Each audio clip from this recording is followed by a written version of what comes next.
calling all members of the in crowd. If you want to get in on the action, we want to hear from you. Hit us up, faderoutemail@gmail.com, or slide in our DMs on IG at Faderoute Podcast, or drop us a line on X at FadeRouteDNZ. You can find us on Facebook, The Fade Route with DNZ. We're on Spreaker. We're on YouTube, The Fade Route with DNZ. Catch our videos. Like, subscribe, share, tell your friends, and spread the word.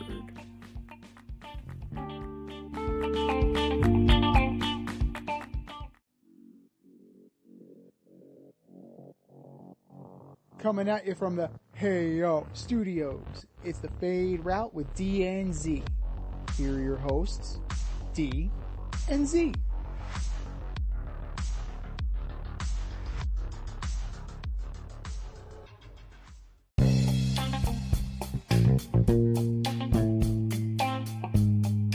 Coming at you live from the Ayo Studio.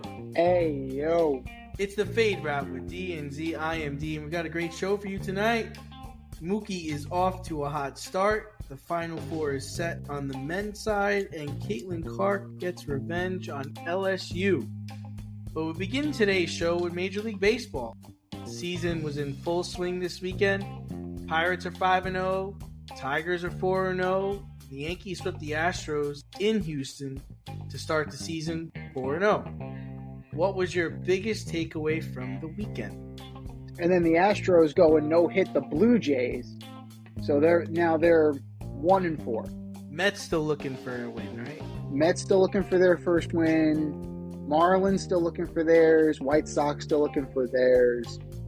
So the biggest takeaway from this weekend is that it is early.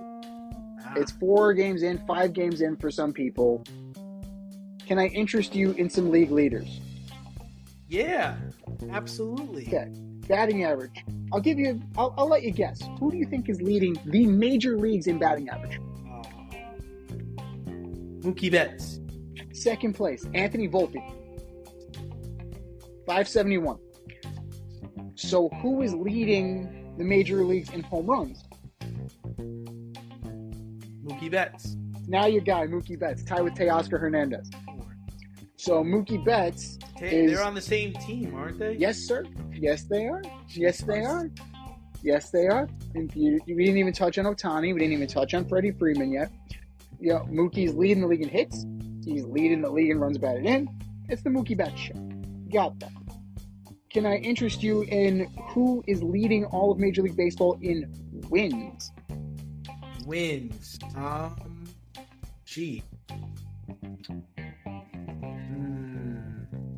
not sure. Ooh. So it's a tie. Luke Weaver of the Yankees and Elvis Peguero of the Brewers. Luke Weaver, huh? Immortals. True immortals. Like guaranteed to be there at the end of the year for the Cy Young. League leader in saves. Clay Holmes. Yay! He's tied with Abner Uribe of the Brewers, by the way. But Clay Holmes at the top of this list. Now let's look at team leaders. I'll give you a team leader. So Braves we expect to be the league leaders in hitting. Yes, we get this. Dodgers we expect to be up there with the home runs. Right? Dodgers, but pretty much the major offensive statistics that count, the Dodgers are there. Yeah, makes sense. Your major league leaders in earned run average. Morton? No, team. Oh, team? Yeah. Braves. No. The Boston Red Sox. The team that we have been dogging forever and a day. 1.42 ERA so far. Second, the Tigers at 1.89. Third, the Yankees with a flat 2. So, when I tell you it's early, I mean it's early. It is absolutely early. You know, yes, the Pirates are off to a great start. The Mets are not off to a great start. The Tigers are first place. You know, the Yankees, yes, the Astros, we did not expect them to do that, but then they seem to right the ship pretty well. Like, the cream will rise to the top. We know this. I tweeted a X this today at FadeRouteDNZ. Water finds its level. Major League Baseball teams find their level. You're never as good as when you're going great. You're never as bad as when you're dog shit. So even the worst team in baseball, history, 60 wins. You're at least winning 60 games. So that's my takeaway from this. It's that teams get out of the breaks hot. You'll find your water level around Memorial Day. Now, like, your teams have already experienced injuries, right? The Yankees seem to be doing okay without Garrett Cole. The Mets just lost Tyler McGill. They already are missing Kodai Senga. So, what more do you... They're looking to bring... Jung went down for the Rangers. Jung got hit by a pitch. He fractured his wrist. He did fracture it. I think it's a fracture. I'm pretty sure it's a fracture. That's a big deal. Josh Jung was there. He was in the Rookie of the Year conversation last year. So, better to get the injury bug early because you can come back from this. Your organization can make moves. You individually can come back. Like, that's why the Justin Verlander injury, I'm fine with it now because he'll be there later, right? It's the same thing as last year, the Terrace Major injury. Like, you'd rather have it at the beginning of the year than 2 weeks before the end of the year if you're fighting for the playoff spot. The timing of all of this is incredible. The timing is vital to the success of your organization and your depth. Certain teams, their depth is being tested already. The Mets are being linked to Julio Teheran. Oh, yeah, that guy. Did he get cut by the Orioles? Yes.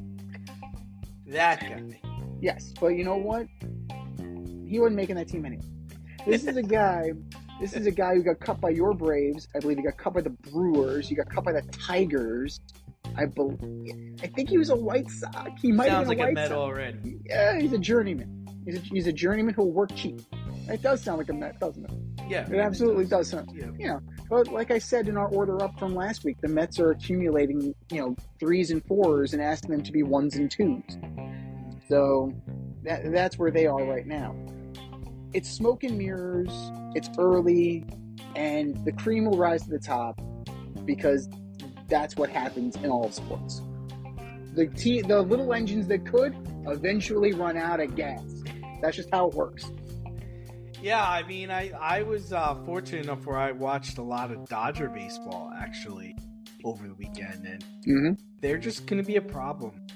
They're just going to be a problem for a pitcher. It's going to be a problem for your third and your fourth starter. It's just extremely hard to navigate. You have to deal with Betts, then you have to deal with Ohtani, and then you have to deal with Mookie Freeman. For fuck's sake. Yeah. I mean, for Freddie Freeman. Like, it's treacherous. And then, like, I was watching the game against the Cardinals on Sunday night. Cardinals were winning. It's 4-0. Going into the 6th. Bang, bomb. Now it's 4-2. Bang, bomb. Now Muncy hits a home run. Now it's 5-4. And now we're going into the 9th and the game's over. Sucks for you. And that's it. They're never going to be out of the game. They're just never going to be out of the game. And the problem is, for the Cardinals, as I predicted, I think they're just going to be sellers. Like, Goldschmidt's playing well, but their 3, 4, 5 are great. Gorman, Goldschmidt, Arenado. Yeah, it's fantastic. But then after that, there's nothing. Before that, there's even less. Right. So, it's just not sustainable. And then, which is wild. One of the stats they were talking about was Nolan Arenado. He's won 10 straight Gold Gloves out the gate from his day one in the majors. He won a Gold Glove 10 straight years, and last year was the first year that he didn't win the Gold Glove. And it's just like, damn, that's nice. So that was the first takeaway I had. And the second one is Juan Soto going to get paid. Juan Soto is going to get paid probably by the Mets Steve is going to say, just write the number down on this piece of paper and you're going to get it, because he's a gamer, man. Over the weekend he has the go ahead RBI in one game. He hits a home run in another game, throws the guy out in front and at the plate, throws a tying run out at the plate in late innings in another game. It's like, geez, it's like, Judge, hand over your captaincy, because that's the captain of this team. He's the best player on this team. He plays every day, and it's got to be intimidating. I know it sounds weird, but I do think it's intimidating for Judge, because he's there. This was your team. This guy is coming in, and they're going to love him in Yankee Stadium. And he's playing right field. Like, he's playing your spot. Like, I think it would be very demoralizing if this man comes in, plays right field, has a great year. They get maybe to the World Series, or maybe they get to the American League Championship Series. He leaves, and then Judge got to go back to right field. That ain't going to happen. That ain't going to work. It ain't going to work. Because now you're going to be like, well, wait a minute. We had Soto. We let Soto go for this guy? This is the guy we decided to pay? Whereas I think it's going to be a problem. I really do think it's going to be a problem. Sprained his ankle and said, "Fuck you, I'm playing." The next day, that's the attitude. You know, like I'm seeing Juan Soto up close. You definitely get a better respect for him. Like, he's not just a crotch grabbing son of a bitch that listen, I thought he was good. I did. I said on this podcast, I said he's gonna have a career year. I think he's gonna have his best year. He's gonna hit over 35 bombs. He's gonna play a lot of games. But starting off like this, beating the Astros, sweeping the Astros, like it's nothing, like shrugging over, like whatever. It has been nothing, because this is 6 consecutive losses for the Astros against the Yankees, because they got swept last year to end the year. Now they got swept to start the year. So, but we're talking about Soto. So, Juan Soto, like I said, is off to a hot start. He's batting over 500 with a 1.329 OPS. And believe it or not, Mookie Betts is higher than that. He homers. He gets the go-ahead RBI. He throws out runners at the plate to seal games. Is there a chance the Yankees could extend Soto so he doesn't hit free agency? Who's Juan Soto's agent? Boris. That's all you need to know. Next question. There's nothing they could do, right? Nothing. Next question. Moving on. Yeah, it's absolutely ridiculous to me that this is and you know what? This might be the time for Boris to change up his methodology. Well, that's what I was thinking. He's coming off a horrendous offseason for his clients. Right. Like, nobody got what they wanted. Absolutely nobody. So, maybe this is time for him to change up his tactics, and maybe this offseason was Major League Baseball GM saying, you're going to have to play ball with us now, because we don't have to do what you want, right? These teams are not going to overpay the way the Texas Rangers paid for Kevin Millwood, or for the Dodgers paying for Derek Lowe, or the Rockies paying for Mike Hampton. Nobody's doing that anymore. Nobody's tripping over themselves to give your clients the sun, the moon, and the stars in the off season. You want it? You got to negotiate with us now. Because guess what? The result of this season, it doesn't matter. We have our number, we have our value, and we're not going to move off of it, because the Yankees need to pay possibly Rizzo, Glaber, Soto, Verdugo. Right? That's only 4 guys. There's about 8 guys who are going to be free agents. So, if this team is good, and yes, 5-0, the Yankees are projected to be good. I mean, listen, they didn't beat a slouch. I mean, Houston's a good team, and they went in and they just beat threw a no-hitter against the Toronto team. They just beat the National League pennant winners last year. They just knocked off the Diamondbacks. So, the Yankees are, they won again? No, they won last night. They're 5-0. They knocked off the Astros, and then they beat the Diamondbacks. Yeah, but I'm saying, and the Astros went and they beat the Blue Jays, and they pitched a no-hitter against them, and the Blue Jays are a good lineup. That's not a shabby team. They're actually a decent team.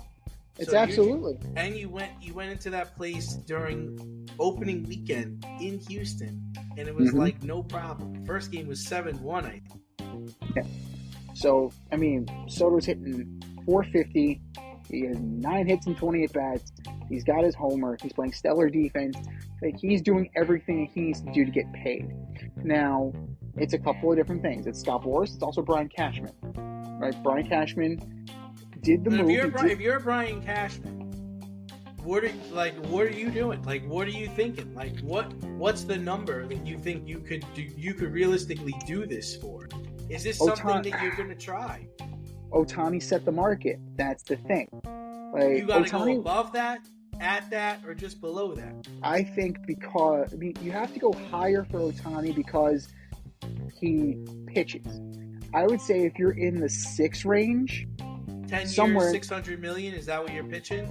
I would say that would be a safe bet. 10 for 600, just because Ohtani is so different because of the pitching, right? Like, you got to take a little bit off. You have to take a little bit. Like, you can't pay him apples to apples unless Juan Soto is going to, toe the slab every 5th day. You might have to if Garrett Cole's out for a long period of time. Younger. Yes. He has a World Series ring already. Yes, he does. And he plays the field every day. Yes, he does. But Ohtani is baseball's unicorn.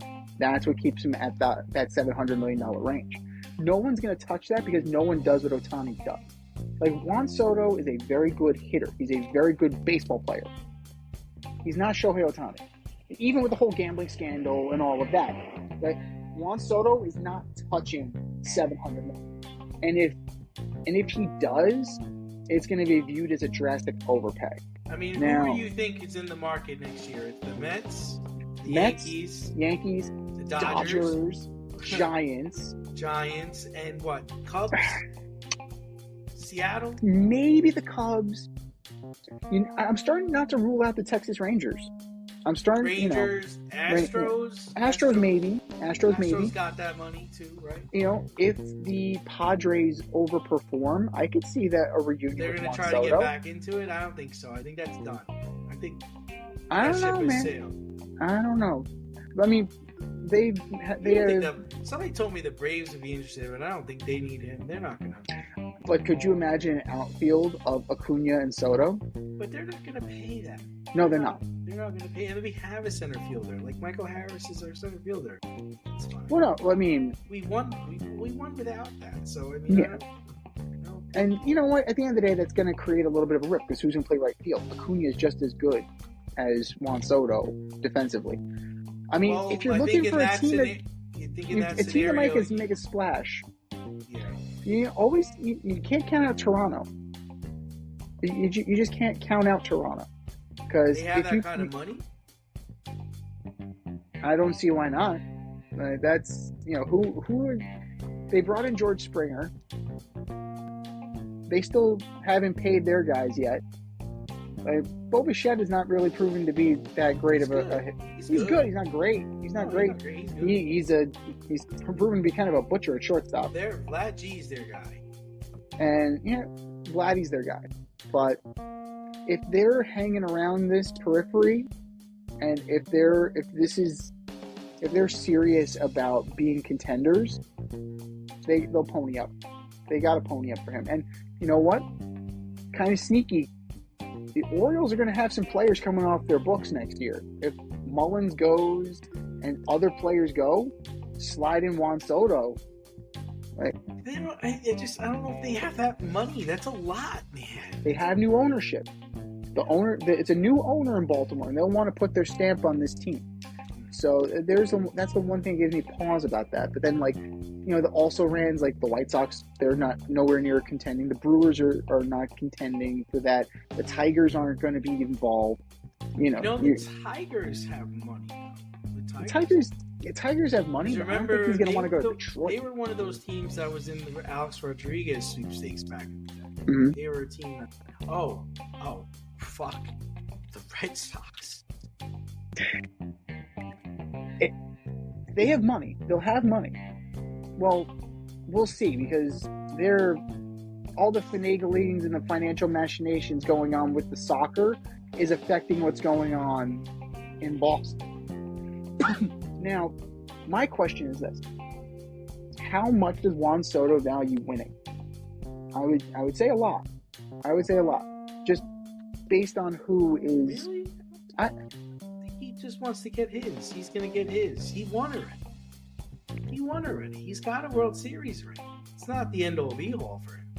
Especially if a team comes and says, we're going to build around you. Right? I don't think he's looking to go to a team that's like already established. Right? Not for this. Yeah, he is. Yeah. But look at the teams that we already said. We said the Yankees. We said the Dodgers. We said the Giants. We said the Mets. The Giants aren't. The Mets aren't. The Blue Jays apparently aren't. The Boston. I'm just he saying will not teams go. He will not go. It doesn't matter how much he's getting paid, because he will not go to Boston and play for a last place team. If that was the case, he would have stayed in Washington. Well, no. He says that he wanted to stay in Washington, and they didn't want him anymore. That's his story. Yeah, mm-hmm. I wouldn't want a 22-year-old all-star generational talent. They were just going to start over. They didn't think they could pay him, which it sounds like they're going to be right. I think. Well, if I'm his agent, that's the number we're starting at. We're starting at 10 years, $600 million. Mm-hmm. That's where we're starting. We'll take it from there. But another person off to a hot start is Mookie Betts. 4 games, he has 4 homers, 500 batting average, 10 RBI, 1.739 OPS. So now looking back, at this Boston trade, how bad was this for them to dump Betts? Atrocious.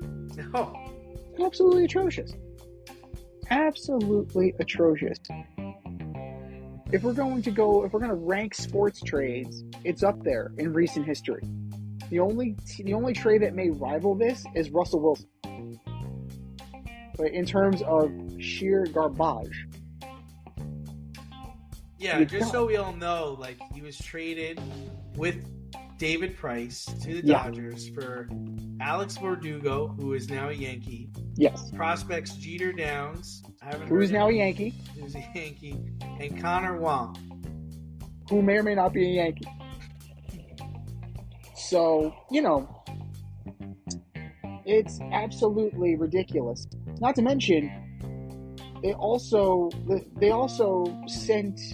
Dodgers sent Kenta Maeda to the Twins. So it was a 3-team trade. But it's so bad. It's so bad. Do you think if let's say we can project, right? We can go back in time and say, okay, you could either keep Mookie Betts or give back the 2018 World Series. What do you think they'd prefer? It's a good question. Because when you think about it, that's what this all is stemming from, right? They won the World Series in 2018. Yeah. 2019 was a wash, and the whole idea was, okay, we're gonna build around Devers. We're gonna get prospects for Mookie because we're not gonna be able to pay Mookie. That was the whole idea. If they don't win the World Series, then maybe you do keep Mookie. Right? Yeah, but who else is there? That's my question. Who else is on the Red Sox? Who else is on the Red Sox? Who else now, is there? Nobody, because they're just selling players. Exactly, but that's my point. It's what are you? Are you keeping Devers? But if they had Mookie Betts right now, they're a wild card. I don't believe that. Wow. Okay. With this current roster, you drop in Mookie Betts, I don't think he makes a difference. Because at the end of the day, you still have Bobby Dahlbeck, who's a bust. You still have Trevor Story, who's probably never going to play. Trash. You have Vaughn Grissom, who's good, but is it, what is he really?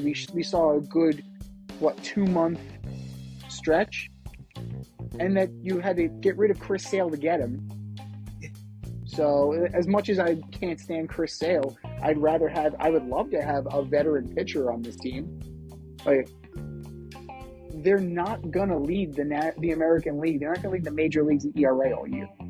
That's just not sustainable. I think if you give any Red Sox fan that option, they still take the 2018 World Series. And that's basically what it comes down to. You had a choice, and that was what they rolled with. Because when you think of Mookie Betts, as outstanding a player he is, he's great. I'm not trying to take anything away from him. He's a great athlete. He's a bowler. He's a baseball player. He's everything you want. I don't know if you could build a team around him, as weird as that sounds. Like, he's not, like, even on that Dodger team, right? He's the focal point. Like, yeah, we're worried about him, but fuck, man, Freeman is batting fourth and Ohtani's up next. Like, you know what I mean?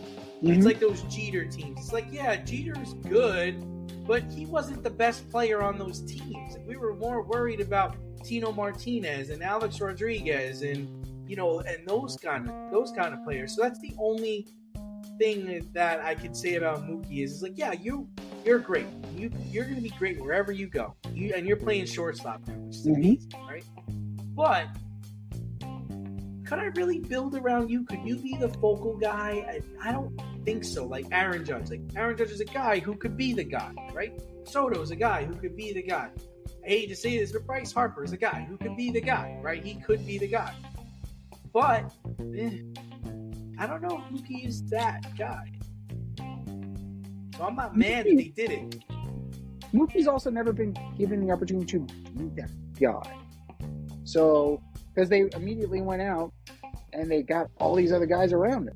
Oh yeah, like those Red Sox teams were loaded. Like, JD Martinez was a beast. Go back and watch the tape, man. He was a problem. Fucking problem. But that's the thing. It's just like you've never given him the opportunity, so we can't say they can't. No. I'm not saying he can't. I'm saying that if I was an executive, I don't know if I would. I don't know if given the option, if I would. That's my whole thing. It's like, the one thing about him is that he's small, he's fast. I mean, he's hitting for more power now. Yeah. So okay, so maybe that projects a little bit more. But you expect, he's just a speed guy. Eventually, like, your wheels slow down. And this was also a team that got burned by Pedroia. Yeah. You remember. Like, Pedroia had MVP season, was batting cleanup with David Ortiz in the lineup, and he got burnt out. He was giving it everything he had, and his body betrayed him. Yeah. So they might have looked at that and been like, shit, man, he's really good right now, but is he really going to be good in 5 years? I don't know. Or is he going to flame out like Dustin Pedroia? Is he going to flame out like Dustin Pedroia? So that's why I really give them a break on that. And I also really think that I don't know if I would really want to build around him. I think he's a good player to have on your team, and you want to play with him. But he's a guy that you surround with better players, and he's not a compliment to them, but he's the cherry on top. Yeah, well, we can agree that the Boston Red Sox got absolutely nothing out of that trade. No, they got all of those guys. They're gone. They got Ugats from that. And that's the thing. The Yankees got more from that trade than the Red Sox did. He basically traded Mookie Betts for a bag of meatballs, man. Yeah. Like, that was just like, and maybe that part wasn't thought out very well. Maybe they should have, not been so quick to deal him to the Dodgers, and maybe there should have been more conversations had. But then again, then that's the other question. See, like, what happened? Why wasn't there a bigger market for Mookie Betts? If you're because they tied him to, I'll tell you right now, they tied him to David Price. Nobody wanted that contract, and the Dodgers were saying they're dumb enough to take him. They also paid $96 million. They did. They paid the majority of Mookie's contract. Precisely. Well, that's the whole thing with the Josh Beckett trade, remember? Like, you want Josh Beckett, you got to take Mike Lowell. And what happened? Mike Lowell turned out to be a World Series MVP. Right. So, Mike Lowell's Lowell... got to stop dyeing his hair and just let it be white. Dude, why is your hair brown? Your hair was black your whole life. Like, what are you doing? Just let it be white. It's okay, man. And just for the record, Connor Wong still on the Red Sox. Yeah. Yeah, that's awesome. Good for you, Connor Wong. Good job, buddy.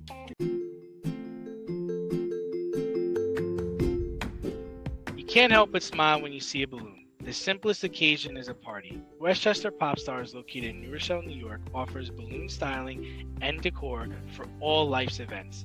Birthdays, anniversaries, weddings, showers, school and corporate events, store openings, or just because. Westchester Pop Stars takes balloons and shapes them into works of art, creating decorative installations for your special occasions. No event is too big or too small, and their custom personalization service is top-notch. Westchester Pop Stars is a private studio, quickly expanding. In-person consultation is by appointment only.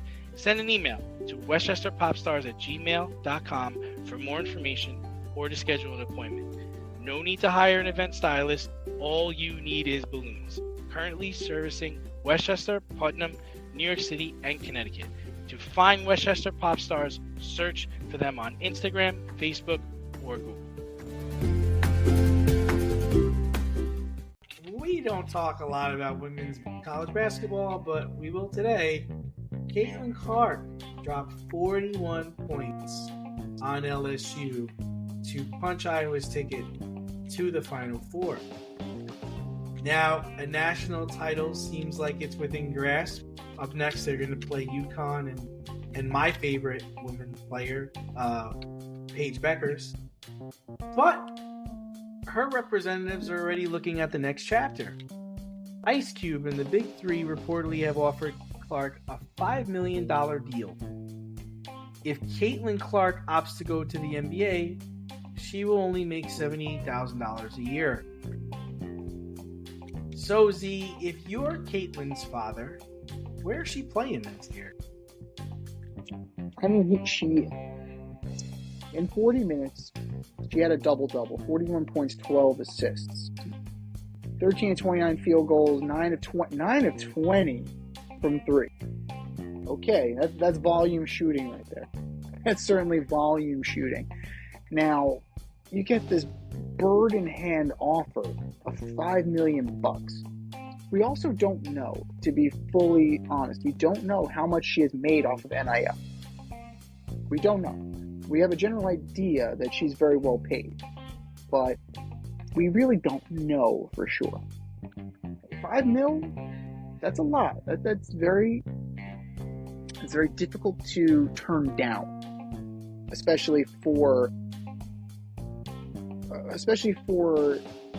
a contract with the WNBA, which will make anywhere between $78,000 and $100,000. Right? The math ain't mathing on that one. I'm sorry. The math just is not The mathing. math ain't mathing. Like, if I can get $5 million, yeah, I gotta play against dudes. But fuck it, I'll play against dudes. I'll play against anybody. You're paying that much. How is it the Big Three got more money than the WNBA? Is the WNBA really losing that much money that they can't pony up for this star? Well, it's a loss leader for the NBA. Like, yeah. It really is a loss leader for the NBA. I know. So, that's the hard part in all of this, is that you want to see a great talent like Caitlin Clark go up against the best. Like, this is what she'll finally get her chance to, like, really prove herself against equal caliber players. But yes, she's beating Angel Reese, she's beating LSU, she's beating these college. She is above and beyond most of these players.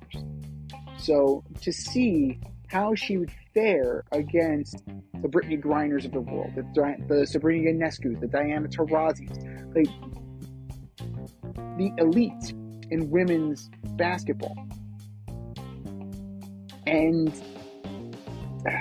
But don't we know how that's going to play out? For the first few years, yeah. Don't we know that if she goes to the WNBA, she's going to be a star? Like, we know she's going to be able to play. For sure. So you don't know. So you don't know if she's going to be able to hang with those girls. All right. I don't know that, because she has. Who has she played that's in that? Well, caliber? in that situation, in that situation, then it's a no-brainer. Then she has to go to the WNBA. In that scenario. Now, that's not to say that she doesn't. You can also look at the WNBA draft, and you can always see what this is going. You can always pull a power play, right? I can go play for $5 million and then re-enter the draft next year.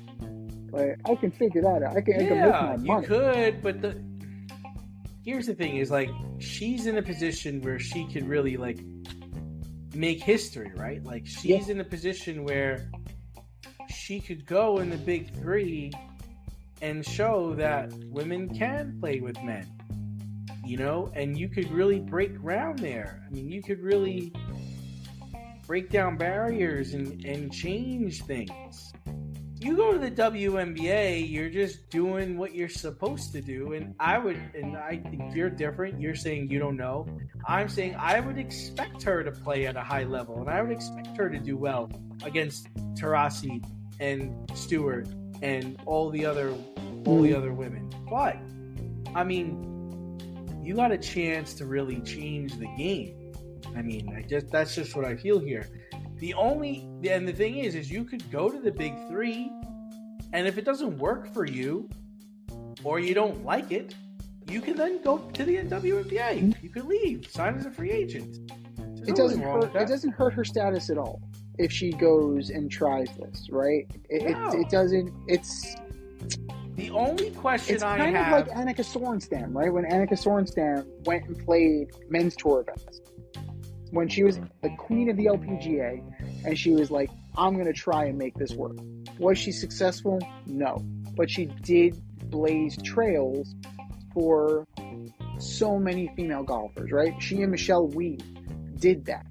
Now, if maybe Caitlin Clark can trailblaze in that fashion, but I mean, $5 million is $5 million, man. Like that's what it is at the end of the day.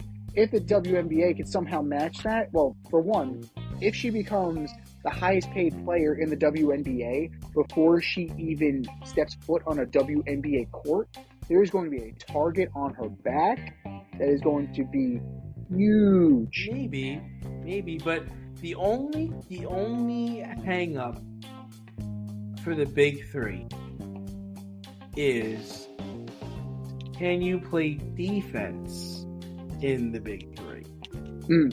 That's the question that only she knows. She's the only person that knows, hey, can I go into this league and play against 6'7", 6'8", 6'9" foot men? Yeah. And play defense. And that's where the hang up is, right? Because you are a liability in a 3-on-3 if you can't, because no one coming to help you, Z. There's no help. There's no help. If that guy's backing you down, you gotta take it. Get your hands up. You gotta figure it out. Nobody's coming to help you. So that's the only hang up. So if she was to opt, if she was to opt to go to the WNBA, then that's what that tells me. That tells me is like, you know your limits. You know your limits. You know that, yeah, you could score, but you're worried about being a defensive liability and getting exploited in a 3-on-3 pretty much men's league, right? And if you do go, well, that means you're trying to change things. You're trying to change the game, and you're trying to prove something, and I applaud that. Especially she would be, she would be a trailblazer, but with that comes, you run the risk, right? Oh, is she a gimmick? Right? Oh, or if she goes to the big three? If she goes to the big three, like, is this just a gimmick on their part? And that's not fair to her, because she's a very good athlete. She's a very good basketball player. I applaud Ice Cube for extending the offer, and I think it's a smart and a bold move by him, because to me it's a challenge. It's a challenge. It's like, hey, you come play here. You can't play in the NBA, but you can play in this league, and we have former NBA players. Yep. So, if you really think your game is that elite, come on over. So that's the only part of that is, because we know what the WNBA is. You're gonna play in front of 6,000, 7,000 people maybe, and eventually, yeah, you have a chance to be the star of that league. But I've watched her games. I've seen teams shut her down. I've seen teams frustrate her. I mean, she's not a world beater. I mean, she definitely put Iowa on the map for her style of play and what she's able to do. She's a good player. I'm not taking anything away from her. But, you know, when you go to the next level, they'll figure it out. They'll figure it out. They'll absolutely figure it out. And that's the problem when you're generationally so far above your competition. We've had this argument so many times with regarding Reggie Bush. He was so far head and shoulders above everybody that there was only one place for him to go but down. So Caitlin Clark does run that risk. I'm a Paige Beckers fan. I like her. I like her game. I'm interested to see that matchup. Like, it's going to be it's going to be an intense matchup. And you know what? Like, it wouldn't put it past me if Gino had something for Iowa. Wouldn't surprise me one bit. Yeah. It also wouldn't surprise me if Caitlin Clark is hoisting the national championship. Yeah, I mean, Paige Beckers was supposed to be. She blew out. Yeah. Yeah, she was supposed to be Caitlin Clark. You know, but she hurt her knee. Yeah, and she had to change her style of play. Bryce Harper, by the way, had 3 home runs and 1 grand slam tonight. Jesus. Oh, wow. Well, those are his first 3 hits of the season, so good for him. Helping fantasy teams all over the world. Good for you, Bryce. Good for you. On the men's side, the Final Four is set. NC State set to play Purdue, so an 11 versus a 1, and UConn set to play Alabama, so we got a 1 versus a 4. My bracket, 1 is busted, 1's still alive, and I got some other gambling thing I'm in where if Alabama wins, I win some money. But who do you want to forget who's going to get there? Who do you want to see get there? Who do you want to see in the final? Bet responsibly, kid. Yeah. But, I wanted to see Clemson. Clemson got busted, so is what it is on that one. But it was a good game. Yeah. It was a good game. I mean, they got lost beat fairly. Yeah, they got beat. Kudos to Alabama. Good for you. I don't want to see Purdue. I'm sorry. I just don't want to see Purdue. I don't believe in them. National Player of the Year. You're not interested in Purdue finally getting to the Final Four for the first time, I think, in like 40 years? They will choke. Like, I'm still maintaining that they will choke. I like the Robbie Hummel Purdue team. Oh, God, Robbie Hummel. Wow, there's a callback. That was the Purdue team that I wanted to win. I'm not in love with this Purdue team. I'm not in love with Zach Edey. No. The recent vintage of Purdue gets, scraps and claws and fights and scratches and gets to the number 1, and then they lose immediately. Like, they can't, the spotlight gets big, they shrink. Now, can they beat NC State? Turtle. Like a shrink? I don't know how you walk around with those things. But, they are an overwhelming favorite against NC State. And, 11 versus a 1, it's understandable. But, part of me wants to see NC State, right? Part of me wants to see that little engine that could, right? Do the thing that George Mason couldn't do. Do the thing that San Diego State couldn't do. Like, they got to the championship game last year. They couldn't close it out. Like Florida Gulf Coast. You just want that ascendancy. And they haven't been great, right, since Jim Valvano. Like, NC State hasn't been there since Jimmy V. So, that goes to show you about that. Like, UConn, it's hard to imagine anybody beating UConn. Yeah, I can't see it. I can't see it. You can't see it. Let alone Alabama. I watched the game, and it was just unbelievable. They literally went on a 30-0 run to start the second half. There were no answers. And I'm like, call timeout. This didn't matter. He called timeout. Still, they couldn't hit a basket. And UConn was they were just running their offense, getting easy buckets, getting easy shots, layups, dunks, fast breaks. They were getting the shots they wanted. They're just a well-oiled team. Like, I don't like Hurley as a coach. I don't like the family. I don't like him, but he's doing well. Like, they are so in sync with each other that something would have to mess up their flow to get them down, and I don't see any team out there that's going to be able to do that. I mean, anybody can. I mean, they didn't end the season undefeated. They are 35-3, so they got caught 3 times. Now, could you catch lightning in a bottle? Sure, absolutely. Anything is possible. Is it likely though?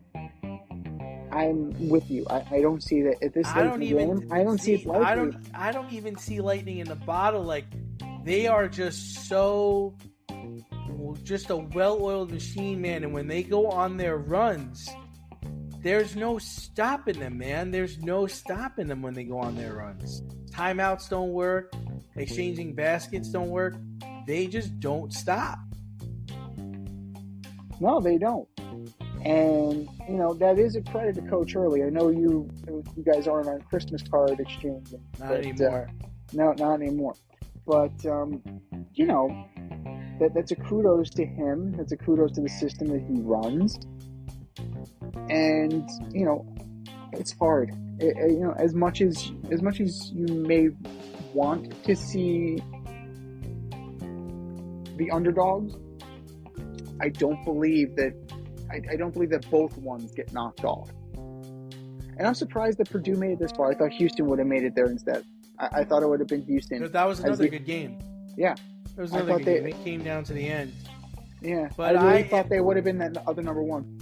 Yeah, so I mean, for me, I think it's going to be UConn, and I think it's going to be Purdue. What I'd like to see, I'd actually like to see NC State playing Alabama. I would. Really? I think it'd be fun. It'd be fun. It'd be more fun. Be less pressure. Like it'd be the first. It's the first time that Alabama's made it to the Final Four, and both their football team got to the Final Four, the basketball team got to the Final Four. They got a chance to win a national championship in basketball. Yeah. And then on the other side, it's NC State, it's Valvano, it was since 1983. Like, it's just such a better story. Like, UConn won a couple years ago. I guess you could play with the Purdue thing where, it's Zach Edey. He's finally made it, National Player of the Year all these years, and they finally get to the Final Four. They're finally competing for a championship, but it's like, meh. Yeah. Meh. The cool story with NC State is that they're the first team in NCAA history to have both of their men's and women's basketball teams representing in the Final Four. So that is pretty cool. Like, it would be awesome if both teams won. It would be awesome if both teams actually. Ooh, that'd be a good bet. I wonder what the parlay for that is. That's got to be high. We need to get with our guy in Vegas and figure that out. They need to get sponsored by MGM Rewards. Do you love brownies? Of course you love brownies. But you know what's better than a brownie? A delicious, handcrafted, gourmet brownie delivered right to your doorstep. That's what our guys at Sweet Life Brownie Co. offer. Chef Tommy D and the crew offer a dozen delicious delights that you will crave, from the classic OB to Dutch apple to campfire s'mores and many more. Check out their website, sweetlifebrownieco.com, for their Friday brownie drops. At noon, their site goes live and you see what they're making. Since you're there, become a site member and earn points. You earn 50 points just by signing up. Make sure you follow them on Instagram and Facebook too, at sweetlifebrownie_co, for the latest updates and their latest releases and creations. That's sweetlifebrownieco.com. Give them a call, 845-641-3043, and tell them D&Z sent you.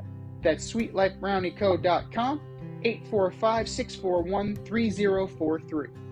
Sweet Life Brownie Co., because there's always room for a brownie. Let's move on to some football story. We talked about this during the week, and we rehashed it a couple of times. But, with Baker Mayfield signing his $100 million contract with the Bucs, I think we can both agree that he's kind of returned to franchise quarterback status. That's why. So who is the next former first-round pick that will resurge his career this season? So just out of what you got Sam Darnold, Zach Wilson, Mitchell Trubisky, Trey Lance, Kenny Pickett, Justin Fields, and Mac Jones. Who could be the next Baker Mayfield?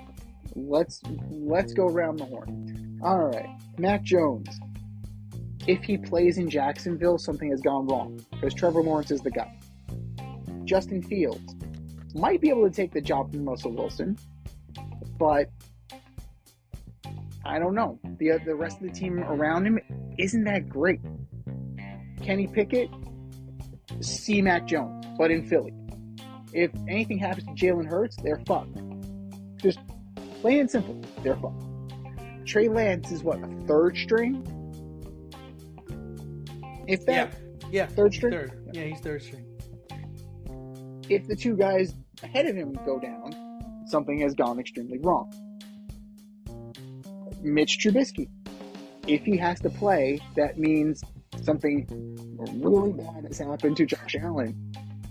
And I would just say, congratulations to the Miami Dolphins for your division title. If anything happens to Josh Allen. Are you kidding? The Jets got Hassan Reddick. They're going to the Super Bowl. No comment. He left a thing on Twitter. No, he left a thing on Instagram. Oh, Jets fans, you don't know what's about to come. It's like, oh yeah, Yes, I do. we do. Yes, I we do. Yes, I know we do. exactly what's gonna happen, my friend. Yes, we do, Hassan. Absolutely, we do. 100%. There's a reason, sir, while you were traded for a third-round pick, my friend. All right, well, we've seen this before. You're not the first, you won't be the last. I'm sorry. Zach Wilson. Moving on. That leaves Sam Darnold. That leaves Sam Darnold by default. Zach Wilson, we're moving on. Yeah, we're moving on. Because, you know, if he's playing, If he's playing. that means Taylor's down. That means Rodgers is down. That means the season's over. Oh, so you So- got him going back to the New York Jets. Who's going to take him? My dear think- Lord. At this point, to My, quote, my to dear quote, Lord. to quote Little Big League again, we got to find somebody dumb enough to take you. And no one has demonstrated that they are dumb enough to take this guy. Oh my God. There's Could one you team- imagine if this man shows up at OTAs? Because he has to report. No, he has to. He has absolutely to report if they don't cut him or trade him. He has to report. There are two teams, Denver and Yeah. Carolina. Those are the only two teams I can see dumb enough to take him. Yeah, And Zach would be the backup to Bryce Young. I think Seattle. Yeah, Seattle. Sam Howell. Ooh, I'm Sam glad Howell you was mentioned there. Sam Howell. I can see Sam Howell having the best out of everybody. But he wasn't a first round pick though, right? But because we're talking specifically about first round picks, we got to Yeah. put Sam Howell to the side. Yeah. I could definitely see Sam Howell balling out in Seattle. But that leaves Sam Darnold by default, man. You keep Justin Jefferson. You got weapons. That team's not bad. Like, Sam Darnold Because has he's a the shot. starter. He's the starter right now, right? He Sam's He the is. starter. He is. And you'd 'cause assume they're going to trade up to draft a quarterback. You would assume. You'd assume. Now, whether it's J.J. McCarthy or Michael Penix Jr., or actually they may not even need to trade to get Penix. So that's the thing. But, I mean, it's him and I think it's Jaron Hall. Like, Sam's got that one. Yeah. So it's I got to like be. Sam. I've always been a Sam fan. I like Sam. I like him. But of this list, and based on the situation that he's in, it's Sam Darnold. It's absolutely Sam Darnold. Now, he's been put in this position before, and he's squandered it every single time. You're the guy. Make it happen. Shit. So, defend your boy. How about also Carson Wentz getting signed today by the Kansas Yes. City Chiefs? But you know what? Okay, so if anything happened to Patrick Mahomes, you now have Blaine Gabbert and Carson Wentz. That's okay. Okay. Well, I don't even know if- if even Blaine's back because I also heard that Ian Book is there. Okay, who's the so maybe former he's not. Notre Dame guy, Yeah. and there's one other former quarterback who's actually really good that's going to be competing. So Okay. maybe So Blaine's gone. if Blaine's gone, that's fine because Carson Wentz is your number two. Like he could we haven't seen the best. We haven't even seen the good of Carson Wentz in a while. So he No. got Matthew Stafford's Gatorade just the right temperature last year. So, That might be another place for your buddy Zach Wilson. LA. maybe, but I don't know. But as a third stringer, sure. Yeah. Yeah. He's got to be holding a clipboard. No, absolutely. Just get the fucking water, man. That's it. Just get the water. No, for me, I think Sam's a very valid choice. But for me, I'm actually gonna go with Mac Jones. Really? Yeah, I just, I could see Trevor maybe getting hurt. And I think you remember that Doug Peterson did this before. He had Wentz. Wentz went down. Nick Foles became the starter. Won the Super Bowl. Got a statue outside the stadium. So that could happen with Mac. I mean, I think Mac really just struggled with the Patriots. Like, I'm going to chalk it up to, it wasn't an ideal situation for him. I don't think playing for Belichick was his strong point, even though he did play for Saban. I think it was really tough for him. I think Doug Peterson is a good quarterback coach. I think he's done a great job with Trevor Lawrence, and I could see him resurging Mac Jones's career so that maybe in 2025 Mac could sign on with a team and be their guy. You'd hope that they kind of rebuild him, because he needs desperately to be rebuilt. A lot of these guys desperately need to be rebuilt. Fucking Joe Judge was calling plays for him, and Matt Patricia. Yeah, so a year under Doug Peterson would actually be something that would be very beneficial to him. So, I mean, kind of like what you were saying about Zach Wilson, a year under Sean McVay would be beneficial to him. The problem is that he's behind Stafford and Jimmy G. So, what meaningful reps are you going to get? You're just going to be scout team. You're just going to be running, you're going to be... Zach? Yeah. That's what he needs, though. He needs to learn. He's going to be, they're going to be playing Tampa Bay. He's you're going to pretend to be Baker Mayfield this week. You could do that, right? Shucks, I can try, Coach. Just run in the right direction, Zach. Why? Baker doesn't. What did I say? What did I say? But, I mean, all these guys, with the exception of, Mitch, who's done this, been there, done that, got the t-shirt, he's back in that situation. Fields has something to prove. He's in a position where he can prove it. Jones, I don't see it. I don't know. He'll be good. He'll get the tutelage he needs, but he's not going to see playing time. Trey Lance, no. Kenny Pickett, no. I mean, he'll resurge someplace else. I mean, they're not going to be $100 million contract resurge. That requires playing time. So to do that, I mean, by process of elimination, that leaves Sam. But because we limited ourselves to first round picks, we had these guys. But I keep going back to Sam Howell, right? I mentioned it. I mean, yes, you were very clear about first round picks, but I don't know, man. I like Sam Howell a lot. He's got the arm. I mean, at one point, he did lead the league in touchdowns and yards last year. Sam Howell with a shit Washington team. That team was shit. So you put him in a better situation, and I think that he is the guy that is going to be that $100 million man. Sam, how many more chances? He's like AJ Burnett. How many more chances are you going to be? You get one good year out of Sam, and what's it going to be? I remember when AJ Burnett signed with the Yankees, and my mom and sister were super excited, and I was like, "Don't be excited. You're going to get one good year out of him." And it was 2009 was the one good year they got out of Mayday Burnett. They won that year, didn't they? They did, and he was a key factor in that. And then next thing you know, the next highlight for him is when he's pinch running for Jorge Posada, because Girardi and Posada got into a pissing match, and Girardi decided to bench him. So, Sam is that little girl with the curl. That's it. Very, very good or very, very bad.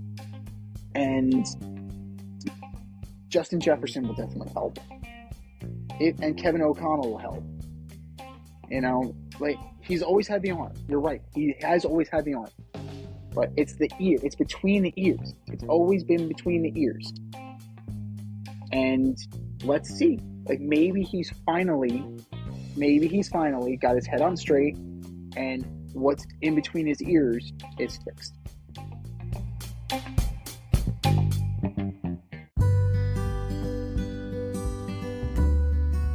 Avoid messy accidents. Get better stopping power with your brake pads. Callahan brake pads. You never know when you'll be driving in the road and there will be a truck tire that you need to avoid and save your family. Callahan Auto. We really care about what's under your hood.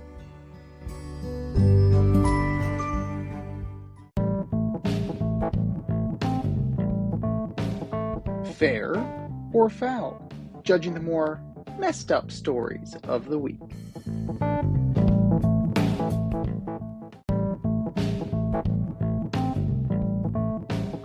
All right, boys and girls, we have a statement. It's either fair or foul.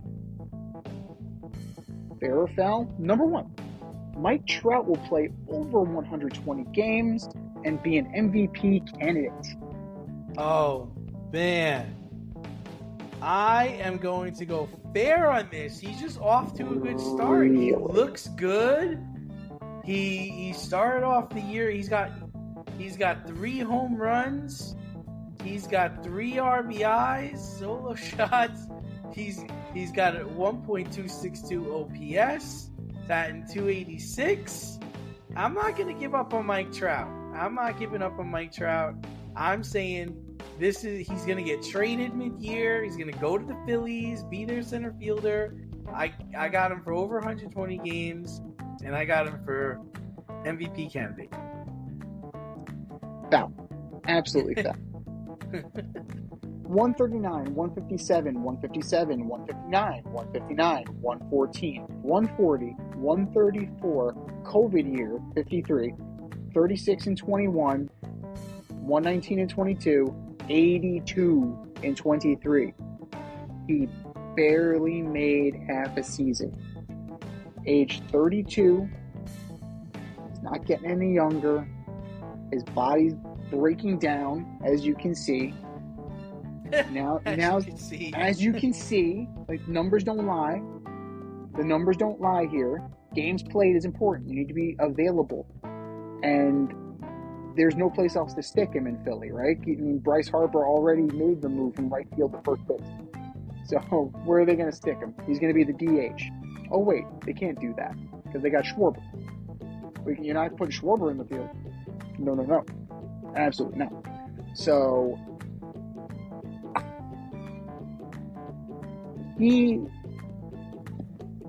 I would say he'll crack 100. He'll crack 100. There will be a team.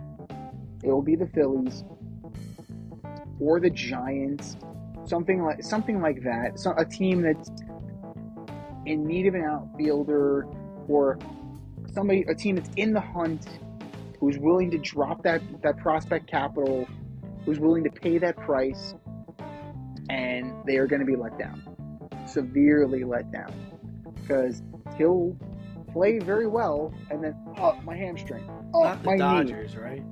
I don't think they can afford him. I think they would bow out of Trout and go for Soto. I mean, 7 years younger. Again, numbers don't lie. I can see that. Houston, they have a very young outfield, and that's going to be a thing. That's definitely going to be a thing all year long. I mean, Kyle Tucker's good, but if you're running out Jake Myers and Chas McCormick, yeah, I can be interested in a Mike Trout. And Yordan Alvarez, do not put him in the outfield. Put him at first. Have Abreu DH. Move on. Like, I don't know what Joe Espada is doing there. I get that Yordan Alvarez can play the outfield, but just because you can doesn't mean you should. So there you go. But Houston could definitely, now that you mention it, that would be very interesting. But it's just a ticking time bomb, man. His body is a ticking time bomb. And it's a matter of time before, like Stanton. Oh, my knee. Oh, my hamstring. Oh, I broke my arm. Right? It's just, that's who Mike Trout is. He'll be brilliant. And he'll fall off a cliff because he can't stay healthy. That's Mike Trout in a nutshell. Fair or foul? Number 2. Michael Penix Jr. is really climbing up these draft boards after his amazing workouts. I think it's foul. I think people are just trying to talk him up.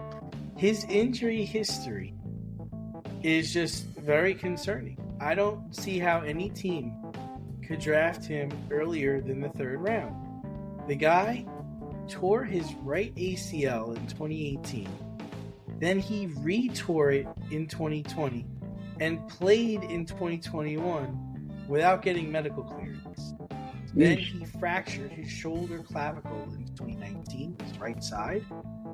And then he had a shoulder AC joint separation in 2021. He is just not built to play professional football. So I think it's all hype. I don't think it's real. I gotta say, it's fair just for the simple fact that it's not that he's moving into the 1st round. Like, 2nd would be fine. A 2nd round pick would be fine. It's a little bit of a stretch, but if it's a team that already has a quarterback and you're giving this kid a look, or you think that he might be able to benefit you, I don't see the problem there. You know, like we've mentioned, we linked him several times to the Seahawks. Want to take him? Fine, right? You got, you have Geno there. Like, okay, maybe, right? Maybe the Giants want to take him in the 2nd round. Okay, bring him in. Look at that quarterback room. Drew Lock, Daniel Jones, Tommy DeVito. What's one more? What's one more? So, where you start to lose me is that, he's jumping into the 1st round now. No. That injury history is very real. Right? And with 1st round status comes 1st round money. A guy that is held together with duct tape and glue, I don't think you necessarily want to invest 1st round money on. Think about a guy like Jason White. Remember Jason White? All those years ago? Like, he didn't even get drafted. Right? Jason White got the shit beat out of him in college, had multiple knee injuries. He ended up playing in the league. He ended up playing, I think, for the Titans. But his body was a mess by the time that he got to the pro. Right? The 2005 draft, he not only didn't get drafted, he also didn't get tryouts.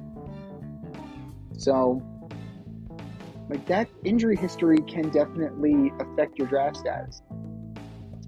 Now, he's showing that he's healthy. He's showing that he can make the throws in the pro day.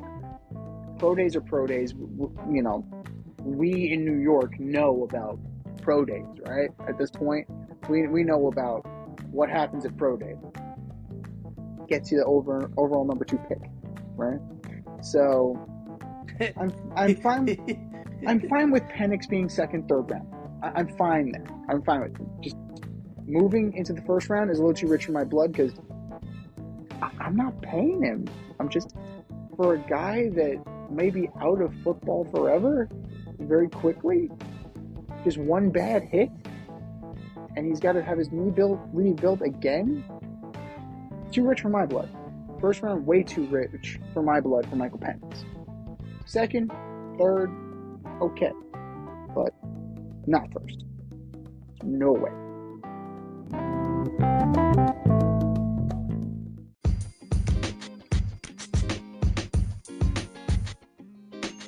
Your favorite podcast has its own merch line now. Go to the Fade store with DNZ.com today for all your Fade Route merch needs. I'm talking tank tops, t-shirts, sweatshirts, like yoga pants, we got those too. Like some cool accessories, we got those too. And we're not done yet. We have so much more planned for you, but check out what we have today at the Fade Store with DNZ.com. That's the Fade Store with DNZ.com.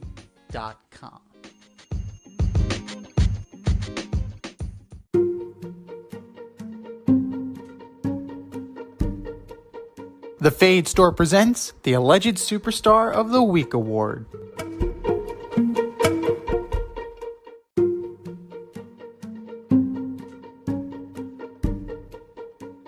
All right, boys and girls, you know what time it is. It's time for the Alleged Superstar of the Week. You know how it goes. We put up a poll on our X account at FadeRouteDNZ and now on our Instagram page at FadeRoute Podcast. And you vote. And you vote, and you vote, and you vote. And the winner of said vote gets a shout out on this here show and takes home the coveted ass trophy. And do you know who took home the coveted ass trophy last week, D? I don't. Narrowly beating out Scott Boras was Shohei Ohtani. That guy. Bet responsibly, kid. Bet responsibly. But that was last week. This is this week. Who are your nominees for Alleged Superstar of the Week, D? All right, first up, I've got the New York Mets. Highest payroll in professional baseball. 0-4 start to the season. New York Mets, do better. Number 2, I've got the Oakland A's. You have more errors than you have runs. You have 13 errors this year, but only 11 runs. Oakland A's, do better. Just do better. And number 3, last but not least, the Toronto Blue Jays. It's not even a week into the season and you get no hit by a guy making his 8th start who's never pitched more than 6 innings. He wasn't even supposed to play that day. Toronto Blue Jays, do better. Just do better. What do you got, Z? I mean, those are great choices. I mean, the Mets are indefensible. The Mets are absolutely indefensible. But you know who else is indefensible? The guy on the motorcycle? No, Mets Twitter. Mets Twitter. It is 4 games into the season. 4 games into the season. They want McNeil gone. They want Lindor batting 9th. They want, who else? They want all the kids up from AAA, but they want JD Martinez up from Port St. Lucie, who's trying to get, health, who's trying to, get his swing back and get ready. It's 4 fucking games. 4. Do you know how many games they play? I think they pay 162. They do. They do. And luckily for the Mets, they got rained out tonight. So there we go. There's the first positive of the year that they got rained out tonight. Bitching about how Mark Canha got a tribute video. Who gives a shit? Who gives a shit if Mark Canha got a tribute video? Mark Canha did some good things for the Mets in his year and a half. Okay. Who cares? If the organization deems it appropriate, fine. Right? The New York Rangers give out tribute videos like they're Tic Tacs. Doesn't matter. Who cares? It's not your money. It's not your time. Right? You're not putting these videos together. Yeah. Are they doing poorly right now? You can't dispute 0-4. You are what your record says you are. But you cannot tell me that they're going to go 0-162, because that's never happened in the history of baseball, and it never will. It never fucking will. So, can we back off of DEFCON 1, please? Please.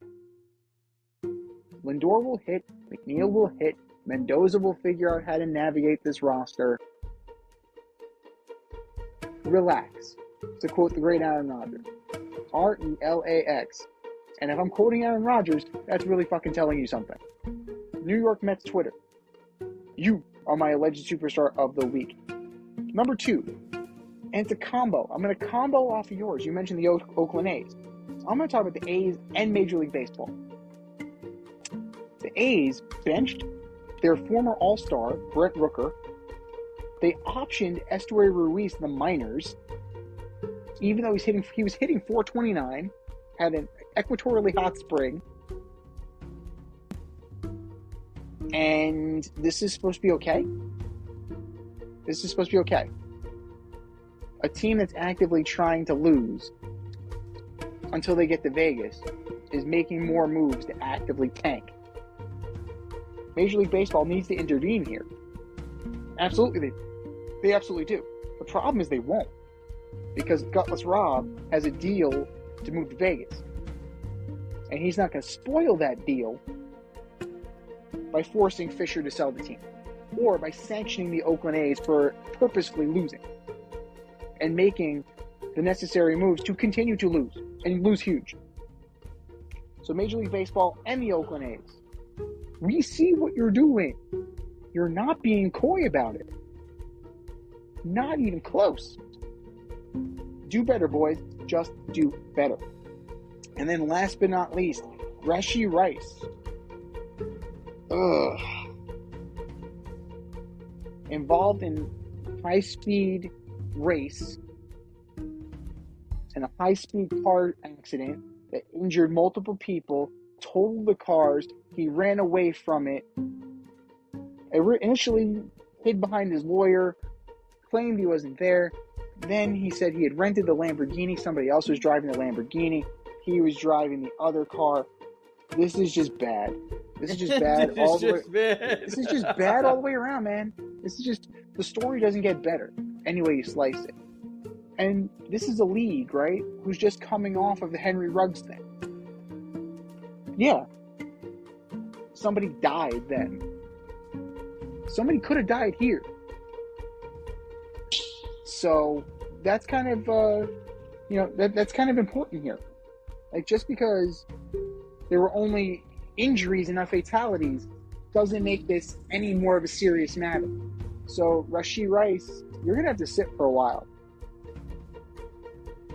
I would say a good long while. Rashee Rice, you are my alleged superstar of the week. I think we've said our piece. Go to our X account at FadeRouteDNZ, or go to our Instagram poll at FadeRoutePodcast and vote. And vote, and vote, and vote. And for our nominee.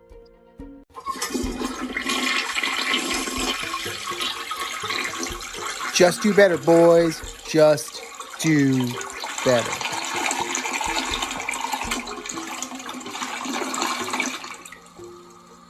This has been the Fade Route with DNZ. Thanks for tuning in. Catch our podcast on Wednesday nights on iTunes, iHeartRadio, Spotify, wherever you listen to your podcasts. So until next time, stay faded, everyone. Time for us to run the go route. We'll talk to you next week. Thanks for listening to this episode of our podcast. If you like what you heard and want to hear more, be sure to like and subscribe on your favorite podcast platform. Rate us 5 stars, leave us a review, turn on subscription notifications, and tell your friends. Spread the word, spread it wide.